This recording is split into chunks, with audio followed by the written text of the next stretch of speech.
Now the next formula of the resistance is a resistance of a hollow cylinder. Resistance of a hollow cylinder. Resistance of a hollow cylinder with inside radius R1 and outside radius R2. With inside radius, that is small r1, and outside radius small r2 and length L. Length is L. Okay, म्हणजे याची diagram कशी होणार बघा.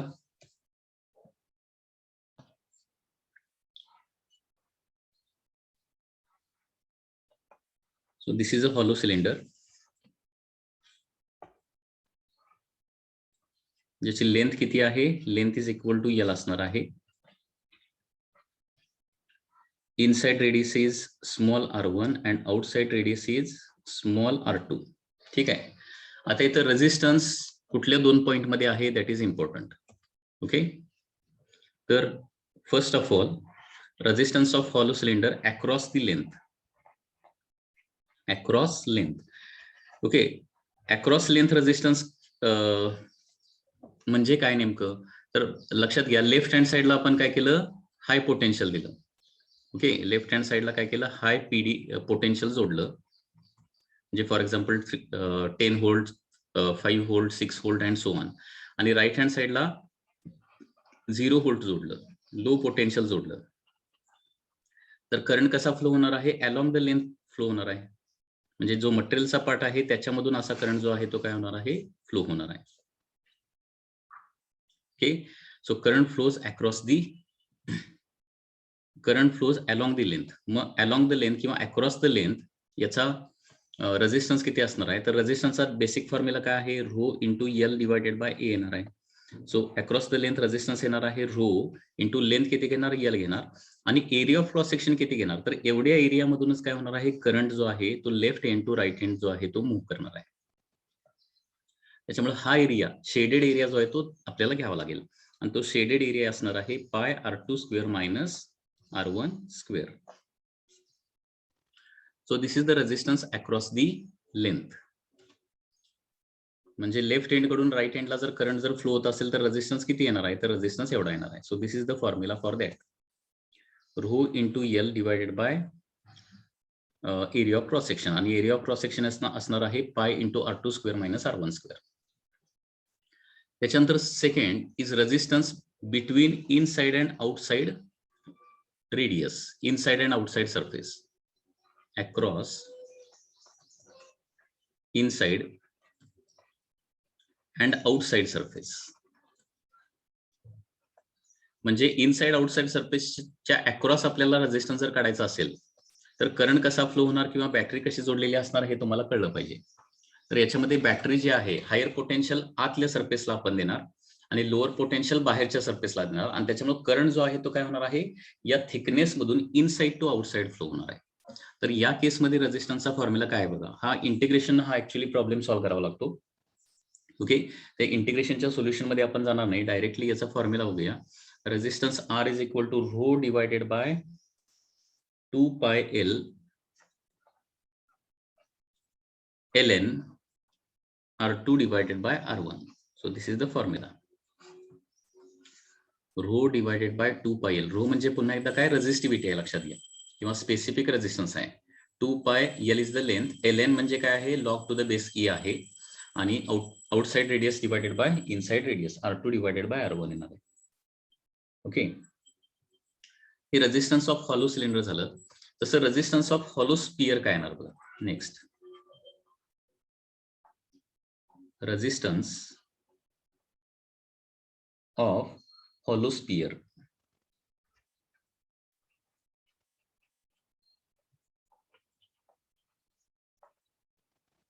Resistance of hollow sphere, okay, between inside and outside surface.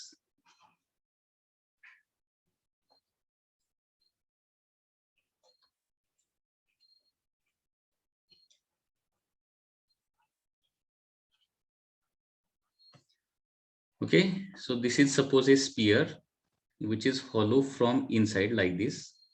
Okay, पुन्हा एकदा याची inside radius suppose small r1 आहे, outside radius आहे स्मॉल r2 आणि करंट आतल्या सरफेस मधून बाहेरच्या सरफेस कडे असा फ्लो होतोय.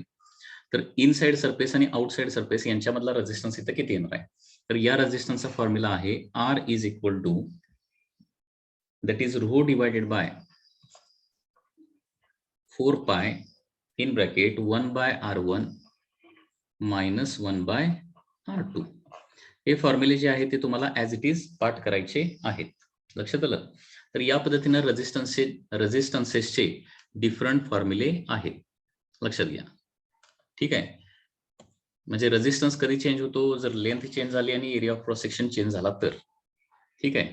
आणि रेझिस्टन्सचा बेसिक फॉर्म्युला काय आहे? Rho into L divided by A. Rho L by A असा फॉर्म्युला आहे. परंतु रो एल बाय ए हा फॉर्म्युला कधी वापरतो आपण? जर लेंथ युनिफॉर्म असेल, area of cross section uniform असेल तर.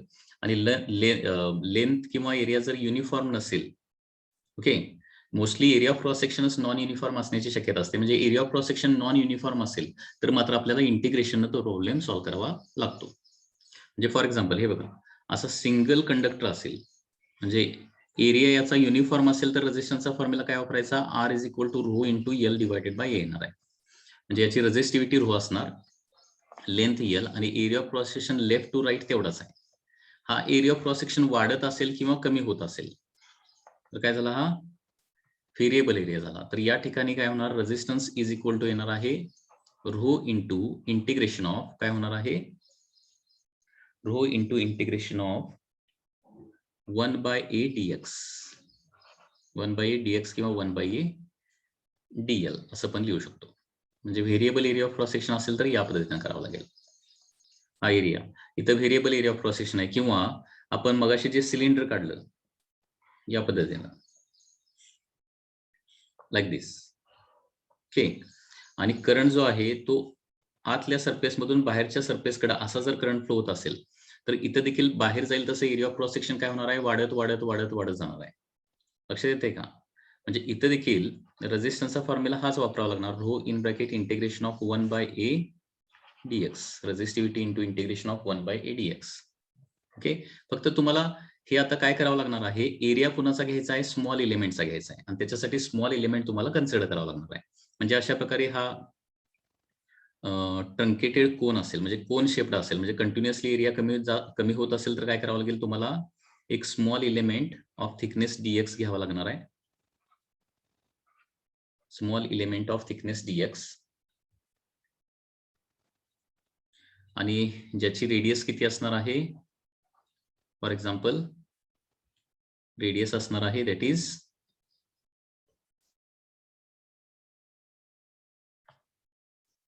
रेडियस एक्स घ्यावे लागणार आहे किंवा रेडियस आर घेऊया. याची रेडियस आर म्हणजे इथं एरिया येणार आहे पाय आर स्क्वेअर आणि थिकनेस येणार आहे डीएक्स. इकडची रेडियस असणार आहे R1, इकडची रेडियस असणार आहे R2. या पद्धतीने हे रेडियसचं कंटिन्युअसली व्हेरिएशन होणार आहे. आणि हा सेक्शन जो आहे तो किती डिस्टन्सला असणार आहे? फॉर एक्झाम्पल एक्स डिस्टन्सला असणार आहे. ठीक आहे. तर याच्यावरून काय करावं लागेल आपल्याला? हे स्मॉल आर जे आहे, स्मॉल आर म्हणजे हा जो आपण इलिमेंट कन्सिडर केलेला आहे तो स्मॉल आर जो आहे तो आपल्याला इन टर्म्स ऑफ एक्स लिहावा लागेल इथं. कारण इथं म्हणजे फॉर्म्युल्यामध्ये काय येणार? 1 बाय ए म्हणजे काय? Pi r square into dx as it is राहणार. आता इंटिग्रेशन घेण्यासाठी एरिया जो आहे तो एक्सच्या स्वरूपातच पाहिजे, बरोबर आहे ना? आणि इथं एक्सचे लिमिट येणार आहेत. एक्सचे लिमिट म्हणजे काय येणार आहे?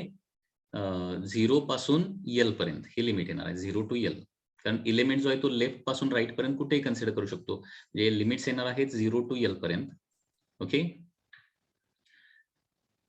आणि एक्स आणि स्मॉल आर मधलं रिलेशन तुम्हाला फाइंड आउट करावं लागेल आणि ते तुम्हाला थोडक्यात अँगलच्या स्वरूपात कदाचित फाइंड आउट करावं लागणार आहे. ओके, सो लेफ्टला रेडियस R1 असेल, राईटला रेडियस R2 असेल तर R1 पासून एक्स डिस्टन्सला रेडियस किती असेल? Okay, in terms of R1, R2 आणि एक्स हे तुम्हाला फाइंड आउट करावं लागणार आहे.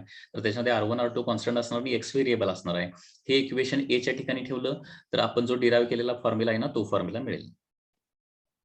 तसं इथं देखील इथं एरिया म्हणजे काय करावं लागेल? इथं असा सर्क्युलर म्हणजे फॉर एक्झाम्पल लेफ्ट हँड साईडनं या सिलेंडरला आपण बघितलं लेफ्ट हँड साईडनं तर हे असं दिसणार ना. लेफ्ट हँड साइडनं सिलेंडरला बघितलं तर ही इनसाइड रेडियस असणार आहे R1, आउटसाइड रेडियस असणार आहे R2.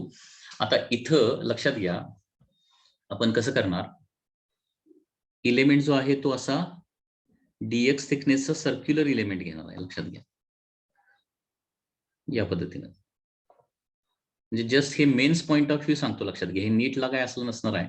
Men's point of view किंवा advance point of view, mains म्हणण्यापेक्षा ऍडव्हान्स पॉइंट ऑफ व्ह्यू फक्त तुम्हाला सांगतोय की इंटिग्रेशन घेताना काय करावं लागणार आहे. म्हणजे तुम्हाला काय करायचं आहे, फक्त इथं एरिया जो आहे ना तो रिप्लेस करावा लागणार आहे इन टर्म्स ऑफ एक्स. आता काय करणार आपण, इथं एक्स रेडियसचं, एक्स डिस्टन्सचा एक स्मॉल एलिमेंट घेणार आहे, ज्याचा थिकनेस किती असणार आहे dx. ओके, मग इथं एरिया किती येणार बघा, area of cross section, area of cross section येणार आहे 2πx into total length of the cylinder. हा असणार आहे एरिया ऑफ क्रॉस सेक्शन. लक्षात येते का, 2πx म्हणजे हे 2πx येणार, लक्षात घ्या. 2πx हा सर्कम्फरन्स येणार. ओके, आणि लेंथ येणार आहे L. एवढा तो सरफेस एरिया जो आहे ना, तेवढ्यातून हीट जी आहे ती काय होणार आहे, तेवढ्यातून करंट जो आहे तो काय होणार आहे, पास होणार आहे, फ्लो होणार आहे. त्यामुळे या केसमध्ये एरिया ऑफ क्रॉस सेक्शन येणार आहे 2πx into length of the cylinder. फिर L is the length of the cylinder. तर L काय कॉन्स्टंट आहे, फक्त x व्हेरिएबल येणार आहे, बरोबर आहे ना. इथं प्लेस करून बघूया, R is equal to rho integration of 1 by, आणि x चे लिमिट काय येणार आहेत, x ची व्हॅल्यू मिनिमम R1 आणि मॅक्सिमम R2 येणार. मिनिमम R1 आणि मॅक्सिमम काय येणार आहे, R2 येणार आहे. एरिया ऑफ क्रॉस सेक्शन येणार आहे 2πx into small l into काय येणार आहे dx. आणि त्याच्यामुळे R चा फॉर्म्युला काय येणार आहे, between inside and outside surface resistance येणार आहे rho divided by 2π as it is येणार. L देखील कॉन्स्टंट आहे, L देखील बाहेर येणार आहे.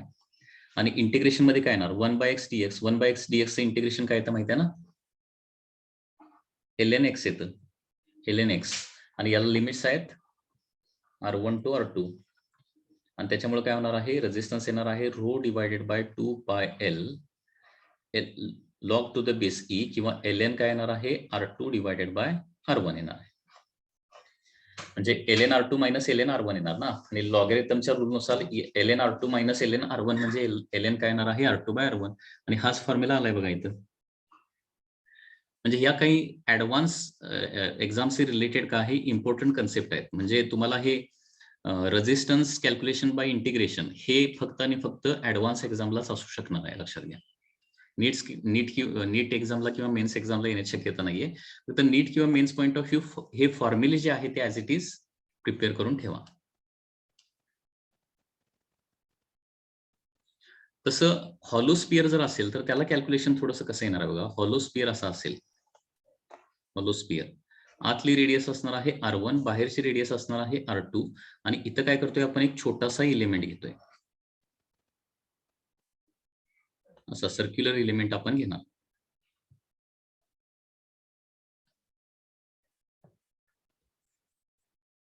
आणि resistance between inside and outside surface आपण बघणार आहे. ठीक आहे, resistance between inside and outside surface. तर याच्यामध्ये सपोज हा जो एलिमेंट कन्सिडर केलेला आहे त्याची रेडियस किती आहे, x आहे. रेडियस किती आहे, x आहे. तर हा करंट जो आहे तो आतून बाहेर असा जाणार आहे. आतला हाय पोटेन्शियल देणार, बाहेरच्या सरफेसला लो पोटेन्शियल देणार. त्याच्यामुळे आतून बाहेर हा करंट असा फ्लो होणार आहे. आणि करंट आतून बाहेर जर फ्लो होत असेल तर किती, आता एक्स रेडियसचा आपण इथं जर सरफेस घेतला तर किती सरफेस एरियामधून, म्हणजे तो किती क्रॉस सेक्शनल एरियामधून तो करंट पास होणार आहे. तर इथं एरिया येणार आहे 4πx², हा एरिया येणार. आणि नेहमीप्रमाणे रेजिस्टन्सचा formula rho into integration of 1/a dx म्हणजे काय येणार आहे. आणि लिमिट्स असणार आहेत, हा जो एलिमेंट आहे तो R1 रेडियस पासून R2 रेडियस पर्यंत ऍझ्युम करू शकतो. So rho integration of 1 divided by 4πx² dx R1 to R2 या पद्धतीने होणार आहे बघा. आणि तो फॉर्म्युला काय काढलाय, रो डिवायडेड बाय 4π, बरोबर तसाच फॉर्म्युला येतोय बघा. Resistance R is equal to rho as it is, 4π constant आहे ऍज इट इज. 1/x² चं इंटिग्रेशन येतं 1/x, रो आहे ना.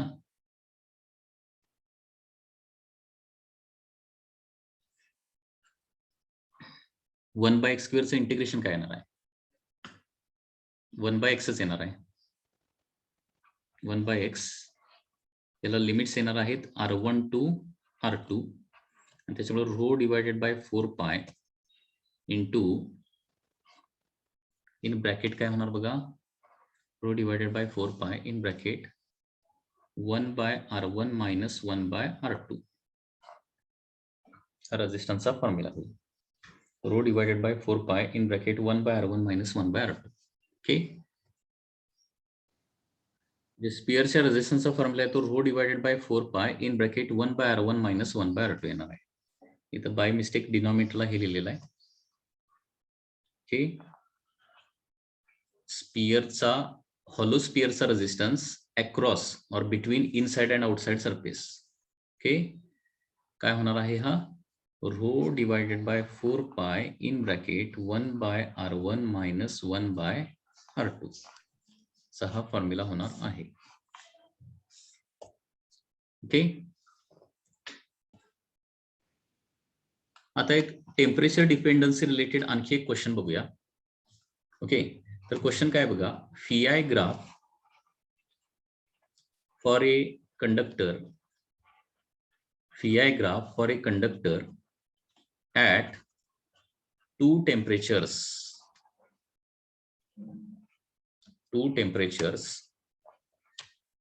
T1 and T2 are as shown. Okay, Phi graph for a conductor at two different temperatures T1 T2 are as shown.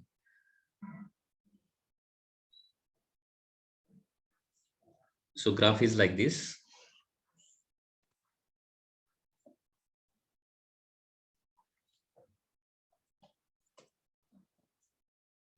So this is the first graph and this is the second graph. So this is the temperature T2, this is temperature T1. This angle is suppose theta and this angle is also theta. Okay, so Phi graph for a conductor at two different temperatures are as shown in figure. तर याच्यामध्ये option काय आहेत बघा, option is like this, T2 minus T1. Okay, याच्यामध्ये option काय आहे, तर T2 minus T1 is directly proportional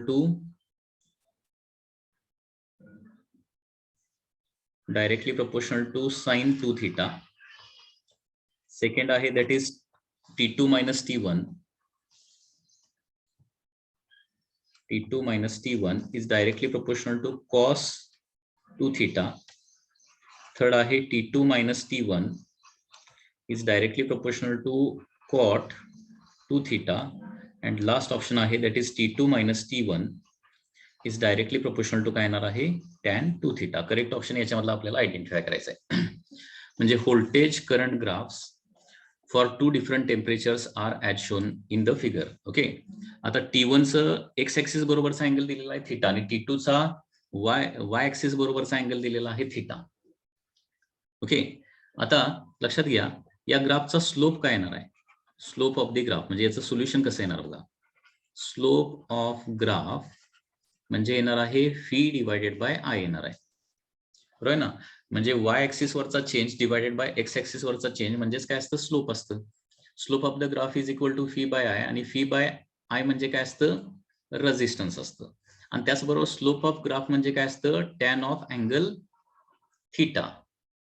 okay, म्हणजे याच्यावरून काय लक्षात येतं, resistance is always equal to काय असतं, टॅन ऑफ थीटा असतं. तर theta is the angle made by the line with the x axis. ठीक आहे, तर याच्यावरून आपल्याला R is equal to tan theta मिळालं. ठीक आहे, आता T1 टेम्परेचरला रेजिस्टन्स R1 असेल आणि T2 टेम्परेचरला सपोज रेजिस्टन्स R2 असणार आहे. ठीक आहे, तर इथं काय होणार बघा, R1 इज इक्वल टू काय येणार आहे, R1 is equal to tan theta येणार आहे. कारण R1च्या ग्राफनं एक्स ऍक्सिस बरोबर केलेला अँगल थीटाच आहे. And R2 is equal to काय येणार आहे, आता R2च्या ग्राफनं एक्स ऍक्सिस बरोबर केलेला हा अँगल किती येणार बघा, इकडे वरचा अँगल दिलाय थीटा म्हणजे हा अँगल येणार आहे 90 मायनस थीटा येणार आहे. So R2 is equal to काय येणार आहे, tan of 90 minus theta.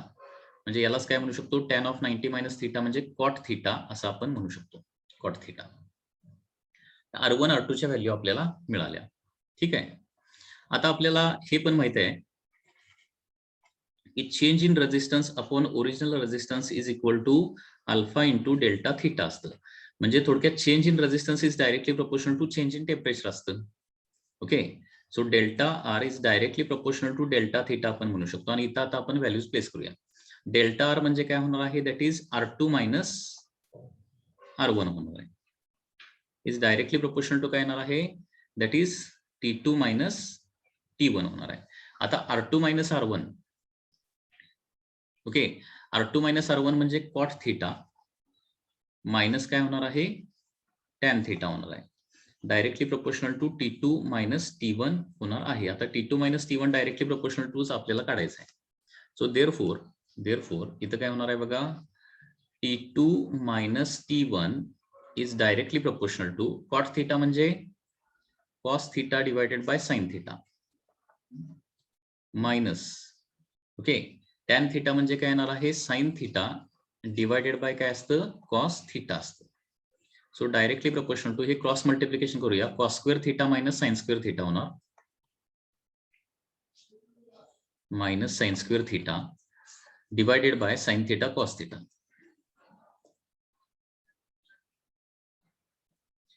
Okay, आता cos square theta minus sine square theta म्हणजे कॉस 2 थिटा असतं. हा फॉर्म्युला तुम्हाला माहिती पाहिजे. Cos square theta minus sine square theta म्हणजे कॉस 2 थिटा असतं, लक्षात घ्या. आणि साइन 2 थिटाचा एक फॉर्म्युला आहे, sine 2 theta is equal to 2 times sine theta cos theta असतं. आणि त्याच्यावरून साइन थिटा कॉस थिटा म्हणजे काय येणार आहे, साइन 2 थिटा डिवायडेड बाय 2 येणार आहे. This is T2 minus T1 directly proportional to येणार आहे. बघा इथं फॉर्म्युला कुठला वापरलेला आहे, sine 2 theta is equal to 2 times sine theta into काय असतं, कॉस थिटा असतं. म्हणजे sine theta into cos theta, sine theta into cos theta म्हणजे काय येणार आहे, साइन 2 थिटा डिवायडेड बाय 2 येणार आहे.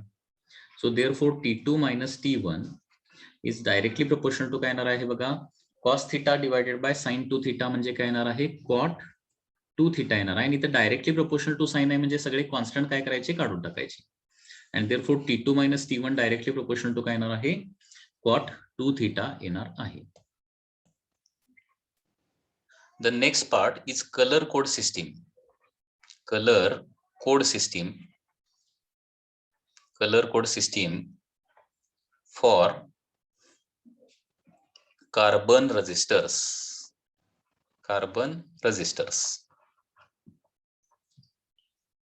आता रेझिस्टन्स हा इलेक्ट्रिक सर्किट मधला एक इम्पॉर्टंट इलेमेंट आहे. ठीक आहे. रेझिस्टन्सचे म्हणजे रेझिस्टन्स जे आहे ते दोन टाईपचे असू शकतात एखाद्या सर्किटमध्ये. ओके, दोन टाईपचे रेझिस्टन्स असू शकतात, टाइप्स ऑफ रेझिस्टर्स. तर फर्स्ट असतो that is wire wound resistance. Wire wound resistor. Wire wound resistor मध्ये काय असते, एक वायर असते, ओके, जी रेझिस्टिव्ह मटेरियल पासून बनलेली असते आणि त्याची ती काय केलेली असते, एखाद्या कॉईल प्रमाणे गुंडाळलेली असते. वायर वाउंड का म्हटलेलं आहे, कारण ते वायरला गुंडाळलेलं आहे. का गुंडाळलेलं आहे, कारण जास्त लेंथ कमी स्पेस मध्ये बसवण्यासाठी. ठीक आहे. आता आपल्याला माहिती आहे की resistance is directly proportional to length असतो ना. म्हणजे जेव्हा वायर वाउंड रेझिस्टर मध्ये काय केलेलं असतं, डिफरंट रेझिस्टन्सेस कसे प्रोड्यूस करतात, आपण डिफरंट लेंथ घ्यायच्या. कमी रेझिस्टन्स पाहिजे असेल तर कमी लेंथ घ्यायची, जास्त रेझिस्टन्स पाहिजे असेल तर काय करायचं, जास्त लेंथ घ्यायची. Okay, that is wire wound resistor. Wire wound resistor जो आहे तो या पद्धतीने असा असणार आहे. म्हणजे एक वायर असणार आहे रेझिस्टिव्ह मटेरियलची जी गुंडाळलेली असणार आहे. And second is the carbon resistors. Carbon resistor जो कार्बन पासून बनलेला असतो. ठीक आहे. वायर वाउंड रेझिस्टन्स जो आहे तो जनरली लो, वायर वाउंड रेझिस्टन्सचा रेझिस्टन्स जो आहे ना तो काय असतो, जनरली लो असतो. म्हणजे मॅक्सिमम 100 ओहम पर्यंत. 100 ओहम पर्यंतचा रेझिस्टन्स जर पाहिजे असेल मॅक्सिमम, तर काय करतो आपण, वायर वाउंड रेझिस्टर आपण यूज करतो. आणि व्हेरी हाय रेझिस्टन्सेस जे आहेत ते कार्बन पासून बनलेले असतात. ओके, जे हाय रेझिस्टन्सेस पाहिजे असेल तर कार्बन रेझिस्टर तुम्हाला लागतात. आता हे कार्बन रेझिस्टर जे आहेत तर त्याच्यासाठी काय केलेलं आहे लक्षात घ्या, त्याच्यावर त्या रेझिस्टन्सची व्हॅल्यू प्रिंट करण्याऐवजी, आता रेझिस्टन्स कितीचा आहे हे आपल्याला माहिती असणं आवश्यक आहे.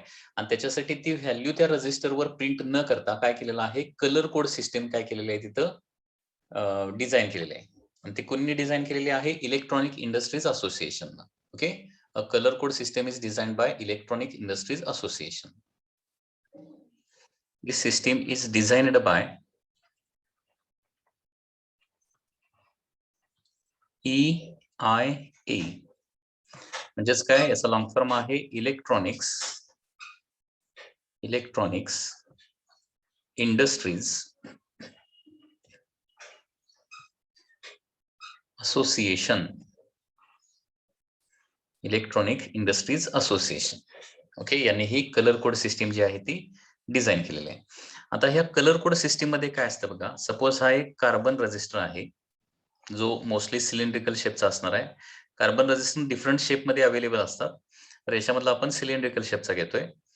याला लेफ्टला एक कनेक्शन असणार आहे आणि राईटला एक कनेक्शन असणार. ओके, लेफ्ट आणि राईट.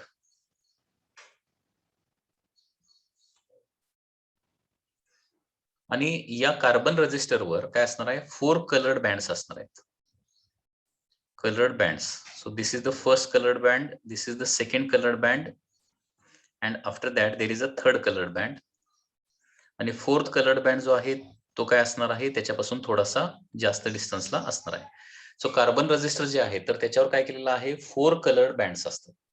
ओके, डिफरंट कलरचे. ओके, इथं पट्टे असणार, कलरचे पट्टे, कलर्ड बँड असणार आहेत कार्बन रजिस्टरवर. आता हे पहिले 2 कलर जे आहेत, या प्रत्येक कलरला एक पर्टिक्युलर नंबर दिलेला आहे, लक्षात घ्या. Every colour has a particular number. आणि पहिले 2 कलर्ड बँड जे आहेत ना, तो काय करतात, 2 डिजिट नंबर तयार करतात. ओके, तर फर्स्ट कलर्ड बँड म्हणजे काय, it will give first digit देणार आहे.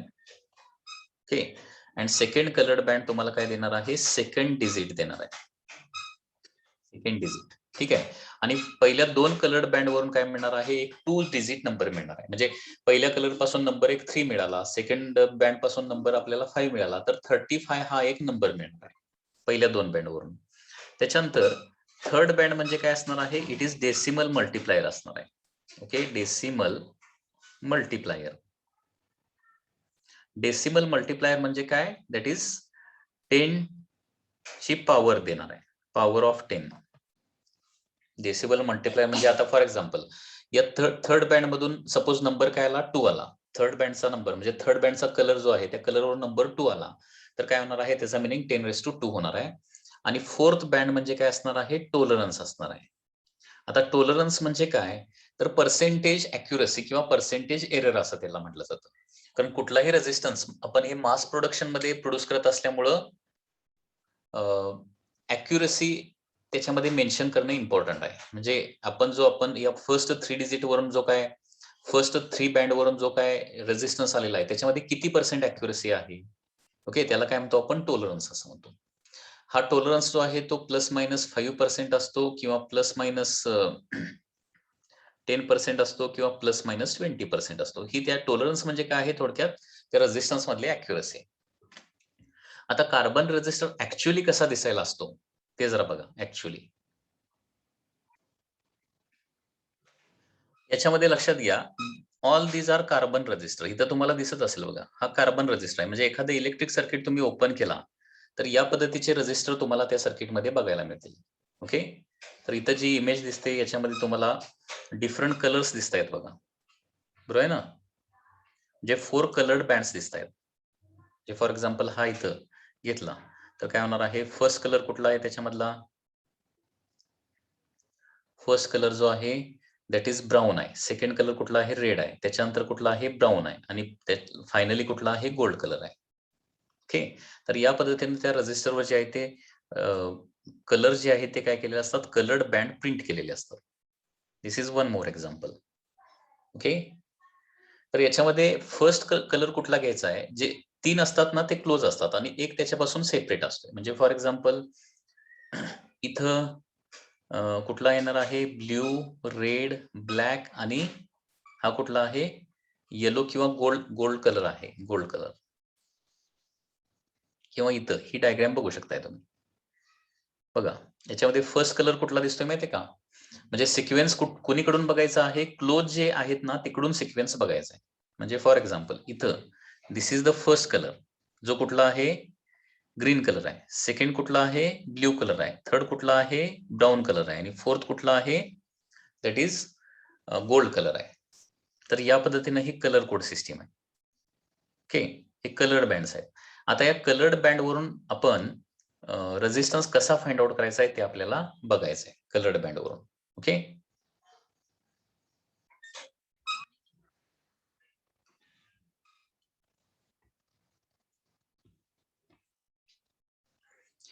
आता हा कलर कोड तुम्हाला जर कलर कोड वरून तुम्हाला रेझिस्टन्स फाइंड आउट करायचा असेल तर तुम्हाला काय करावं लागणार आहे? इथे एक टेबल आहे, जो टेबल तुम्हाला काय करावं लागणार आहे, म्हणजे कुठल्या कलरला किती नंबर आहे हा टेबल थोडासा तुम्हाला लक्षात ठेवावा लागणार आहे. तो टेबल कसा आहे बघा.